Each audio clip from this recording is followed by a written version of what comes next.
Assalamualaikum warahmatullahi wabarakatuh. Terima kasih sudah klik video ini dan gue ucapkan selamat datang di Max Film, channel yang membahas alur fakta film. Pada kesempatan kali ini gue akan melanjutkan membahas film Hellbound episode 2 dan 3, dimana jika kalian belum nonton episode satunya, silahkan cek di deskripsi. Oke, kita lanjut ke pembahasannya.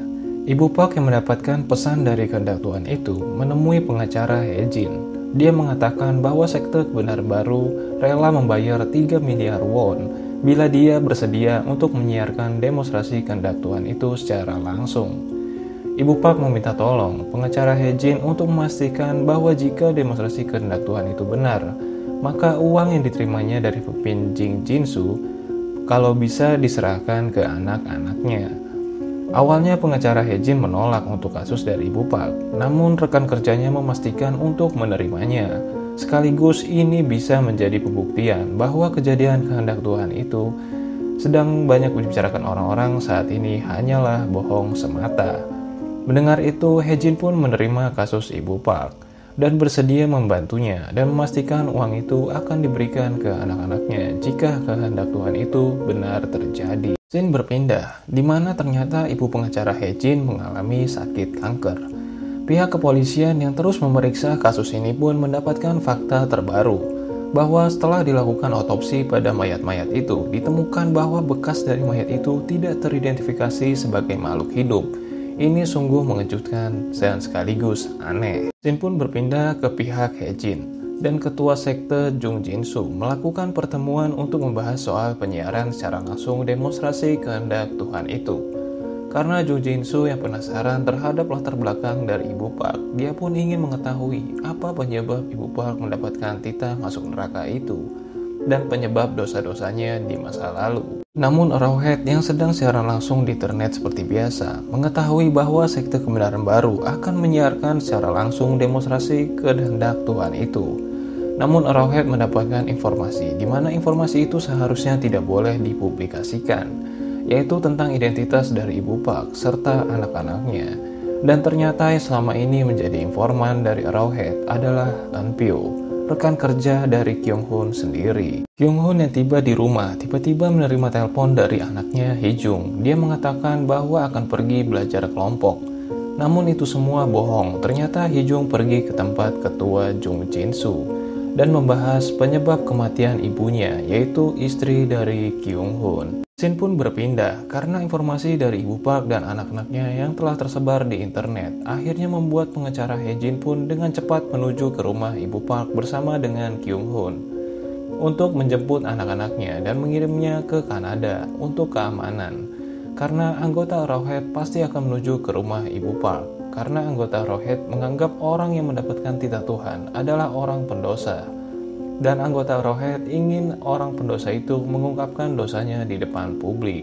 Tentu saja ini membuat anak-anak dari Ibu Park terancam. Hee-jung yang bersama dengan ketua Jung Jinsu, mereka berdua ternyata berniat untuk membunuh orang yang telah membunuh ibu dari Hee-jung. Dengan dipengaruhi kata-kata dari Jung Jinsu, Hee-jung pun setuju dan membunuh orang itu dan membakarnya seolah-olah mayat itu telah terkena kehendak Tuhan. Kyung Hoon yang melihat bahwa pembunuh istrinya telah mati berusaha menelpon Hee-jung karena dia khawatir dan sedikit curiga. Bahkan dia menelpon wali kelas dari Hee-jung. Namun sebelum diangkat oleh wali kelasnya, tiba-tiba datang sekelompok orang yang mengatasnamakan kelompok dari Arrowhead, di mana mereka meminta untuk teman-temannya yang ditangkap atas kasus pemukulan novelis di episode 1 agar dibebaskan. Scene pun berpindah, hari di mana Ibu Park mendapatkan demonstrasi kehendak Tuhan itu pun disiarkan secara langsung. Bahkan sampai stasiun-stasiun televisi besar pun ikut meliput. Dan berita tentang sekte kebenaran baru pun semakin membesar. Bahkan ada sekelompok orang bertopeng yang bahkan menonton dari jarak dekat, berharap dapat langsung melihat peristiwa kehendak Tuhan itu secara langsung. Seluruh warga kota pun ikut antusias akan siaran langsung demonstrasi kehendak Tuhan itu. Ibu Park yang sudah disiapkan suatu ruangan pun hanya bisa pasrah. Dan ketika hitungan mundur sesuai dengan titah yang didapat oleh Ibu Park yaitu jam 15.00, tiba-tiba makhluk hitam itu benar-benar muncul dan langsung menyerang Ibu Park. Kyung Hoon yang tidak percaya akan kehendak Tuhan itu pun langsung menembak makhluk hitam itu. Namun makhluk hitam itu langsung menyerang Kyung Hoon dan membuatnya pingsan.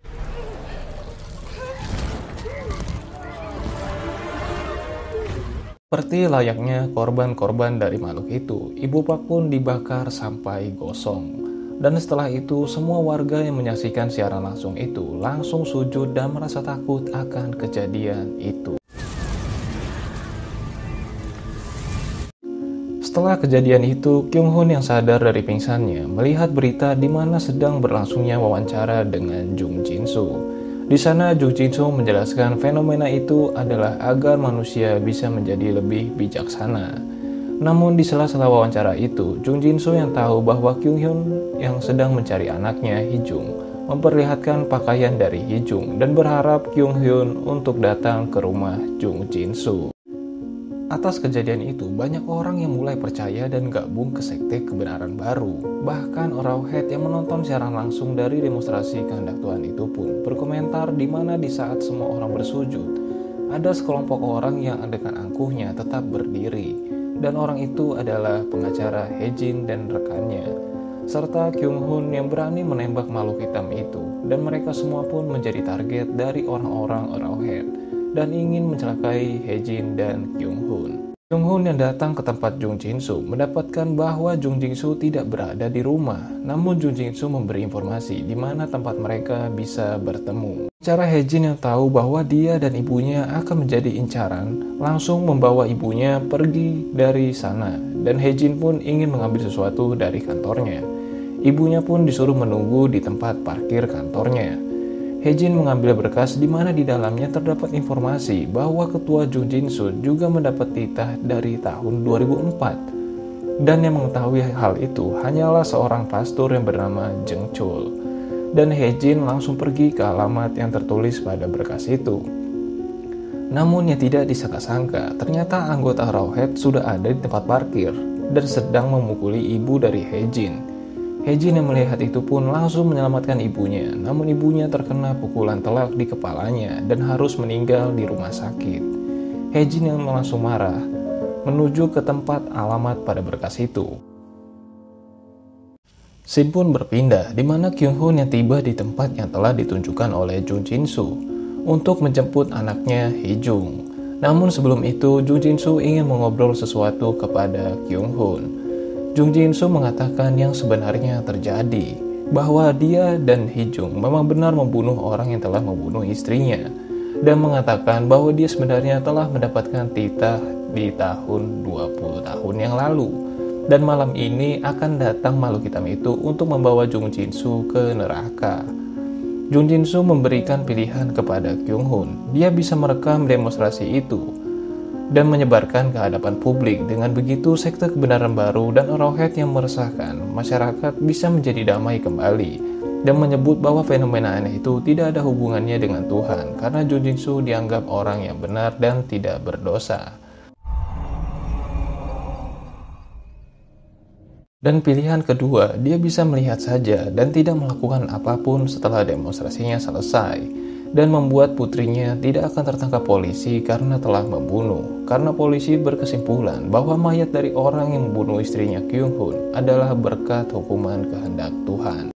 Dan akhirnya Kyung Hoon pun memilih diam dan kembali kepada anaknya, walaupun keputusannya sulit karena Kyung Hoon memilih untuk melindungi putri satu-satunya. Scene pun berpindah di mana Hye-jin yang bertemu dengan pastor Jung Chul. Jung Chul pun memperlihatkan video di mana Jung Jin Soo mengatakan bahwa dia menerima titah pada tahun 2004 dan malam ini akan datang kehendak Tuhan itu. Hye-jin yang ingin meminta salinan video itu karena dengan begitu dia bisa mengungkapkan kebenaran sesungguhnya dan membuat kota menjadi damai kembali, bahkan dunia. Namun tiba-tiba Jung Chul menghapus rekaman itu karena Jung Chul mendapat kesepakatan baru dengan Jung Jin Soo bahwa jika Jung Jin Soo mati, maka Jung Chul akan menjadi ketua sekte kebenaran baru dan tentu saja akan mendapatkan keuntungan yang sangat besar.